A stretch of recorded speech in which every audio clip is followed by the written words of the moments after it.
Yohanse Ayodike joins me, and by all means, another impactful conversation ahead. Yohanse, good morning to you. Welcome. Good morning, Jason, and good morning to everyone viewing. What a question you're asking this morning. Yohanse is asking, do you hate yourself?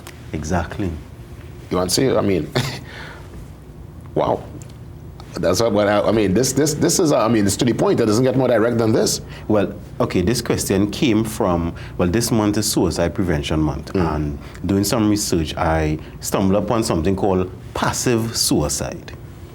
Right? What is that exactly? Now, passive suicide is when you're doing things you know would harm you, but you're still doing it either way. So if you're eating foods that you know harmful for you, because of course it's killing you, you know, right? If you're in places where you know causing you stress, if you're doing things you know harmful to you, your intent may not be, I want to hurt myself, but the byproduct of it is you end up hurting yourself.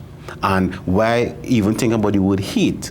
Because if you know something is not good for you, right, you know it, you have to have a certain kind of emotion and gusto to push past knowing what's good for you to do what's not good for you. So that means you have to like that thing more than yourself. Well, I guess if the substance or the particular activities bring in some temporary joy, it's being able to create some stimulation. Is it still something that is, I guess, is it a passive suicide? Yeah, because temporary joy could be killing you in the long term. And if you know that, now I'm not saying if you're doing something and you don't know it harming you, that's different, right? Whether it is food you're eating, substance or area you're in, something you're doing, a life part of your lifestyle. If you don't know, you don't know. So I'm not going with the ignorant part of it if you don't know. But many of us know. Many of us know going to this specific job and spending the whole day there, it's not good for us. Many of us know eating at certain times of the day or eating certain things not good. Many people know when they drink, right, certain strong drinks, right, it gives them temporary relief, but it's not good for them the next day. So I'm putting it out because if we say that we love ourselves, then we shouldn't do things to do it. And of course, I'm not exempt from that, you know, because after doing that, I start to examine myself and say, well, I know I'm doing certain things that are not good for me. It might be, again, temporary relief in the short run, but in the long run, it's not. And that really helped me to take stock of what is I really doing. What will cause someone to even get to that place? I mean, obviously, we're talking here overindulgence, and I guess sometimes too, this can go in the realm of substance abuse, which ultimately will impact your health. And your health being impacted will impact your way of living, even your life, ultimately. But what can take someone there? Is it sometimes unmanaged childhood trauma? Is it decisions you make where you almost want to punish yourself? There are some people who want to punish themselves, so sometimes a decision they make or they would have dropped the ball in some regard and they just want to punish themselves sometimes.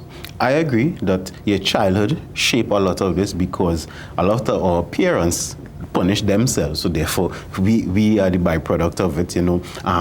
You're not supposed to have a certain life. As some people believe, you're supposed to have a hard life. If you don't feel it, it's not real. That everything not supposed to be easy. If it's easy, then it's too easy, and that attitude will be ingrained in us. So when we growing up and we actually maybe have a good life, we might think something wrong. I have to put myself under certain pressures.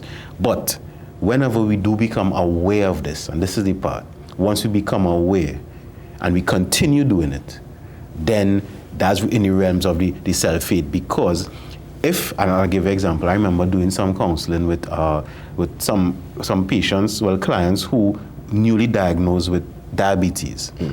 I remember one guy saying, I can't give up the sugar, you know. I can't do that hard. But I say, well, you prefer to lose a limb, you prefer to lose your health, your sight, etc. versus that. He was saying, no, he don't really want that, but he don't have the will to do it. But then I tell him, I say, if I give you $100,000 every day not to eat sugar, you could do it. And he say, well, maybe, you know. So then that made me realize he liked the money or the sugar more than himself, which is a byproduct then of self-hate. Interesting. How does one pivot from self-hate and having that kind of desire to, again, go beyond the boundary, to overindulge, to put themselves in dangerous company or even a dangerous circumstance?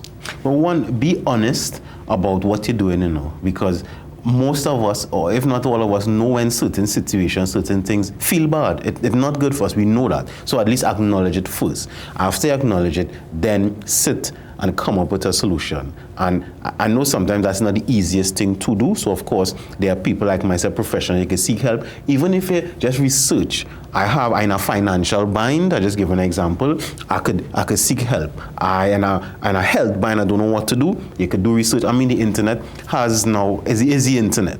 So we could research it. If you don't want to research, you could ask someone. But the thing is, seeking a solution.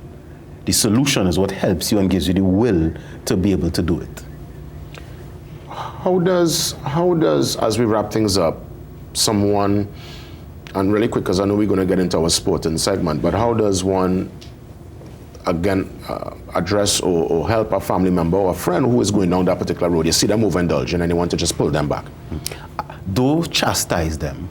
First, don't make them feel bad because they may be defensive or they may run away from it. First, ask them why. Try to understand why they're doing what they're doing. And then when you do that, then you can help them with solutions. So you offer solutions, try different things. Something might not work, something might work better. So once you do that, you're able to help them see a path forward that will give them some sort of motivation to push past it. Closing remarks, you want to say? There are certain things you may be doing that you know is not good for your health. Don't make life complicated by continuing it. Because even though life is not easy, it's really not that hard. Thank you for listening.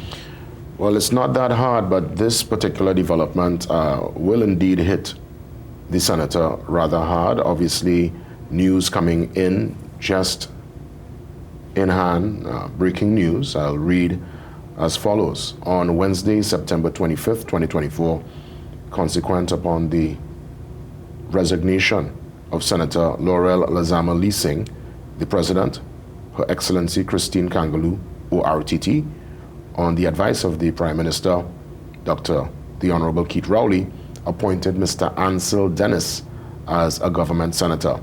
Mr. Dennis is the former Chief Secretary of the Tobago House of Assembly. So that's breaking news. The resignation of Senator Laurel Lazama Leasing. Of course, news coming to hand, and I'm sure they will give more developments, or at least talk more on that development later in the day. Let's transition into the morning shot. My good friend Ian is in, and it's going to be another exciting installment. Ian up next.